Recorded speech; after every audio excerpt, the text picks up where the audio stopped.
Hello friends, welcome to my channel. இன்னைக்கு நாம முருங்கைக்காயை வச்சு ஒரு அருமையான டிஷ் பண்ண போறோம். நீங்க இதுவரைக்கும் நம்ம சேனலை சப்ஸ்கிரைப் பண்ணலனா சப்ஸ்கிரைப் பட்டன் கிளிக் பண்ணிக்கோங்க. பக்கத்துல உள்ள பெல் ஐகான் கிளிக் பண்ணி ஆல் செலக்ட் பண்ணிக்கோங்க. இன்னைக்கு நாம முருங்கைக்காயை வச்சு முருங்கைக்காய் மசாலா எப்படி பண்றதுன்னு தான் பார்க்க போறோம். வாங்க வீடியோக்குள்ள போகலாம். நான் இன்னைக்கு 5 முருங்கைக்காய் எடுத்துர்க்கேன். இந்த 5 முருங்கைக்காயை வச்சு தான் நம்ம இன்னைக்கு முருங்கைக்காய் மசாலா பண்ண போறோம். முருங்கைக்காயை இந்த மாதிரி சின்ன சின்ன துண்டுகளா கட் பண்ணி எடுத்துக்கோங்க. நம்ம கட் பண்ணி வச்சிருக்க முருங்கைக்காயை நம்ம ஒரு பாதி வேக வச்சு எடுக்க போறோம். நம்ம கட் பண்ணி வச்சிருக்க முருங்கைக்காயை ஒரு பாத்திரத்துல சேர்த்துக்கோங்க. 1/2 டீஸ்பூன் மஞ்சள் தூள் சேர்த்துக்கோங்க. தேவையான அளவு உப்பு சேர்த்துக்கோங்க. நான் இன்னைக்கு 1.5 டம்ளர் தண்ணி சேர்த்து தான் வந்து வேக வைக்க போறேன். அதாவது 300 ml தண்ணி சேர்த்துருக்கேன்.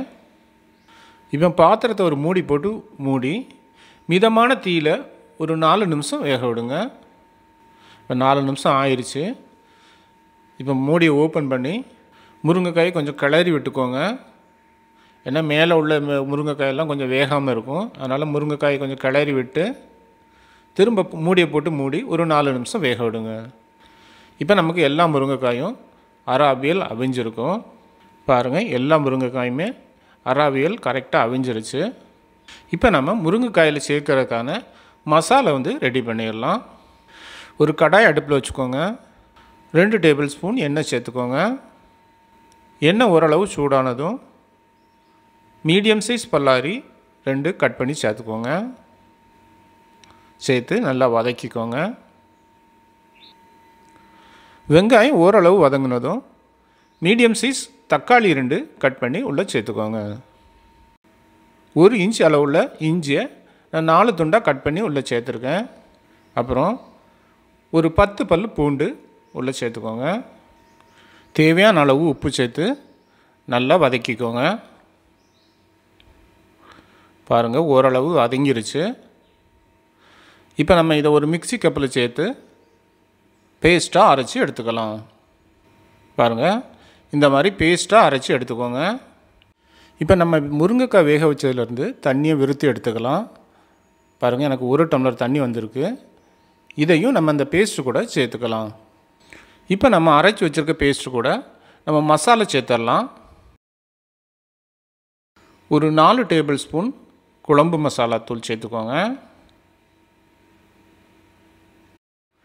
1 டீஸ்பூன் கரம் மசாலா சேர்த்துக்கோங்க. சேர்த்து நல்லா மிக்ஸ் பண்ணிக்கோங்க. அடுத்து ஒரு 4 துண்டு தேங்காய் அரைச்சி உள்ளே சேர்த்துக்கலாம். இப்போ நம்ம தேங்காய் அரைச்ச மிக்ஸி கப்பை 1 டம்ளர் தண்ணி விட்டு அலசி அதையும் உள்ளே சேர்த்துக்கலாம். சேர்த்து நல்லா மிக்ஸ் பண்ணிக்கோங்க. இப்போ நம்ம ரெடி பண்ணி வச்சுருக்க மசாலா கலவையை நம்ம முருங்கைக்காயோடு சேர்த்துக்கலாம். முருங்கைக்காய் பாத்திரத்தில் அப்படி நீங்கள் உள்ளே சேர்த்துக்கலாம். சேர்த்து நல்லா மிக்ஸ் பண்ணிக்கோங்க. இப்போ நம்ம முருங்கைக்காய் அரை அவியல் அவிச்சு வச்சுருக்கிறதுனால முருங்கைக்காய் வந்து நமக்கு உடையாது. முருங்கைக்காயை மசாலையோடு சேர்த்து மிதமான தீயில் ஒரு 10 நிமிஷம் வேக விடுங்க. நம்ம முருங்கைக்காய் மசாலையில் சேர்க்கறதுக்கான தாளிப்பை நம்ம ரெடி பண்ணிடலாம். ஒரு கடாய் அடுப்பில் வச்சுக்கோங்க. 1 டேபிள் ஸ்பூன் எண்ணெய் சேர்த்துக்கோங்க. எண்ணெய் சூடானதும் 1 டீஸ்பூன் கடுகு சேர்த்துக்கோங்க. கடுகு வெடிக்க ஆரம்பித்ததும் ஒரு 7-8 சின்ன வெங்காயம் இந்த மாதிரி கட் பண்ணி உள்ளே சேர்த்துக்கோங்க. வெங்காயம் ஓரளவு வதங்கினதும் கருவேப்பிலை சேர்த்துக்கோங்க. சேர்த்து நல்லா வதக்கிக்கோங்க. பாருங்கள், நம்மளோட தாளிப்பு இப்போ ரெடி ஆயிடுச்சு. இதை நம்ம முருங்கைக்காய் மசாலையில் நம்ம சேர்த்துடலாம்.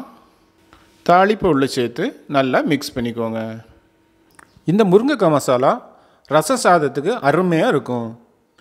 நீங்கள் வெறும் சாதத்துலேயும் நம்ம முருங்கைக்காய் மசாலா போட்டு அப்படியே சாப்பிடலாம். இந்த அருமையான முருங்கைக்காய் மசாலையை நீங்களும் வீட்டில் ட்ரை பண்ணி பாருங்கள். இந்த வீடியோ உங்களுக்கு பிடிச்சிருந்துச்சுன்னா சப்ஸ்கிரைப் பண்ணுங்கள், ஷேர் பண்ணுங்கள், லைக் பண்ணுங்கள், கமெண்ட் பண்ணுங்கள். தேங்க்யூ ஃபார் வாட்சிங்.